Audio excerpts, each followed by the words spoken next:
मुअज़्ज़िज़ दोस्तों, मोहम्मद बिन सलमान और सऊदी शाही खानदान की जानिब से इसराइल को तस्लीम करने या न करने के हवाले से अजीबो गरीब खबरें मंजर-ए-आम पर आ रही हैं।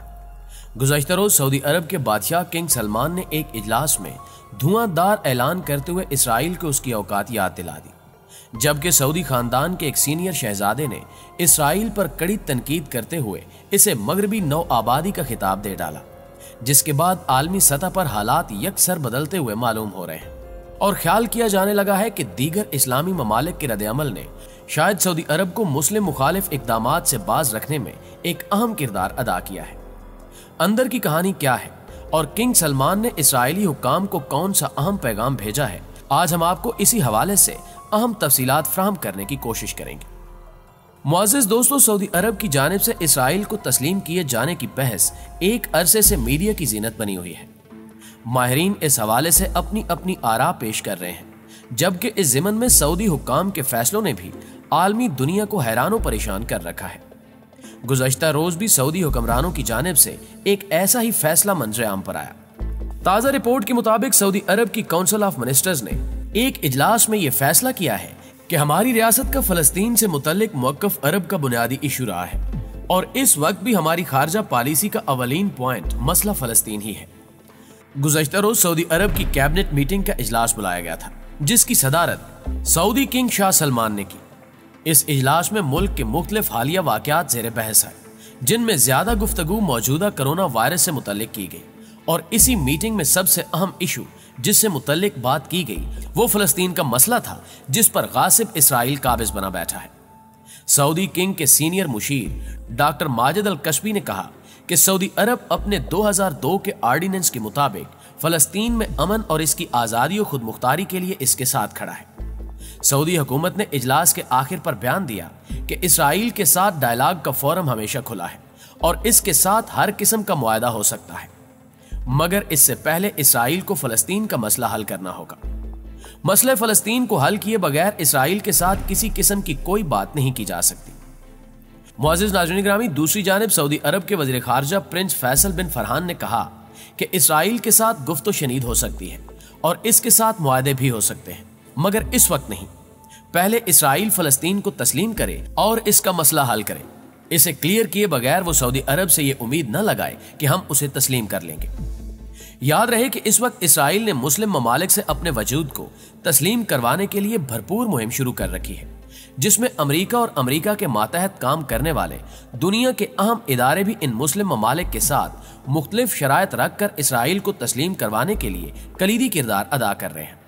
जबकि अमेरिकी सदर ट्रंप का दामाद जैरेड कुशनर इस वक्त सारी तवानाइयां इन मुस्लिम ममालिक पर सर्व कर रहा है, जिन्हें इसराइल को तस्लीम करवाने के लिए शॉर्ट लिस्ट किया जा चुका है।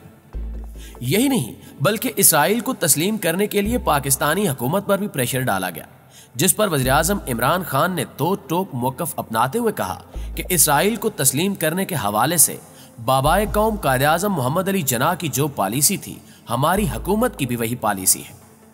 सऊदी अरब के इसराइल को तस्लीम करने के हवाले से गुज़श्ता रोज एक और अहम खबर भी निकलकर सामने आई है कि सऊदी शाही खानदान के एक सीनियर शहजादे ने इसराइल पर शदीद तनकीद करते हुए इसे मगरबी नौ आबादियाती मुल्क करार दे दिया। अमरीकी खबर असां इदारे ब्लूमबर्ग के मुताबिक सऊदी अरब के साबिक इंटेलिजेंस चीफ शहजादा तुर्की अल फैसल ने इसराइल की हुकूमत को मशरक़ वुस्ता में मगरबी नौ आबादियाती ताकतों में से आखिरी करार दे दिया और इसराइल पर सऊदी अरब को बदनाम करने के लिए गैर मुल्की मीडिया हाउंड्स छोड़ने का इल्जाम भी आयद किया। दोस्तों, अल फैसल तुर्की का कहना था कि ताल्लुकात मामूल पर लाने का अमल ज्यादा आगे नहीं बढ़ सकता जब तक सऊदी अरब इसमें शामिल नहीं हो जाता। आप दर्द कुश अद्वियात के साथ खुले जख्मों का इलाज नहीं कर सकते। ब्लूमबर्ग के मुताबिक इनका यह बयान सऊदी शाही खानदान के दीगर अफराद और ओहदेदारों से बिल्कुल मुख्तलिफ था, जिन्होंने फलस्तीनी क़यादत की मजम्मत की और इसराइल के साथ अपने खलीजी हमसाया ममालिक के कायम करदा ताल्लुकात पर तनकीद करने से गुरेज किया।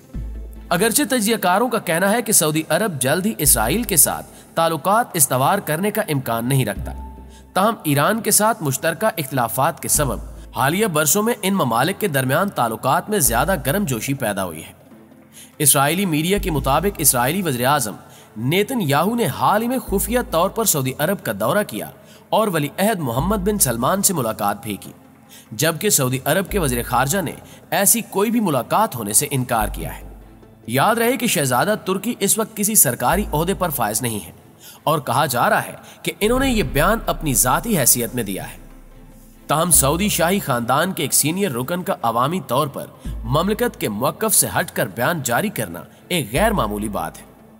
इनके बयान के कुछ ही लम्हों के बाद इस्राएली वज़ीर खारजा वीडियो लिंक के जरिए स्क्रीन पर नमूदार हुए और शहजादे तुर्की के बयान पर इजहार अफसोस करते हुए उनका कहना था कि मुझे यकीन नहीं है कि वो मशरिक़ वुस्ता में होने वाली तब्दीलियों और सोच की अक्कासी करते हैं। मुअज़्ज़िज़ ख़वातीन व हज़रात, बाज़ मुहक्किकीन इस बयान को सऊदी शाही खानदान की बगावत के तौर पर भी बयान कर रहे हैं। इस सारी सूरत हाल में सऊदी वली अहद मोहम्मद बिन सलमान क्या लाहे अमल इख्तियार करेंगे, ये पॉइंट ज्यादा अहम है। और अंदर की एक खबर के मुताबिक इन्होंने भी शाही खानदान और सऊदी फरमा रवाओं की पॉलिसी पर अमल करते हुए इसराइल को पैगाम भेजा है कि इसराइल के लिए सऊदी पॉलिसी हरगिज तब्दील नहीं हो सकती जब तक इसराइल फलस्तीनियों को उनकी रियासत और काबिज़शुदा इलाके वापस नहीं देता, उस वक्त तक सऊदी अरब से अच्छे की उम्मीद न लगाई जाए।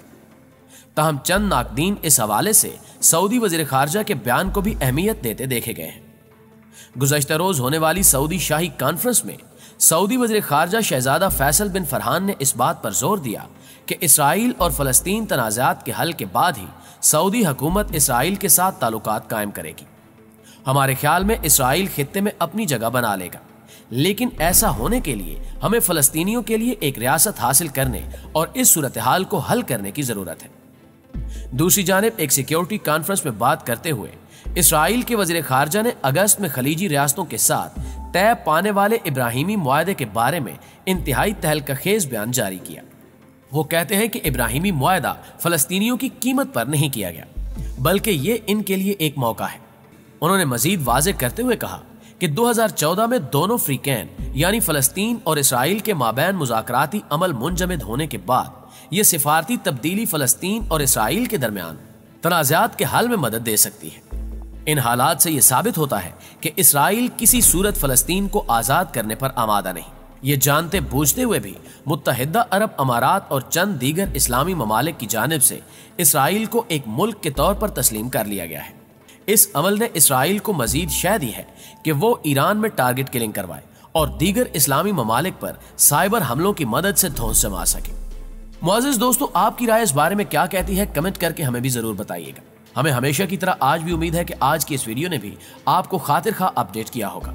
अगर वाकई ऐसा है तो वीडियो को लाइक करते हुए अपने दीगर दोस्तों के साथ भी शेयर कर दीजिए। इंशाल्लाह आपसे मुलाकात होती है अगली वीडियो में। तब तक अपना ख्याल रखिएगा। अल्लाह निगहबान।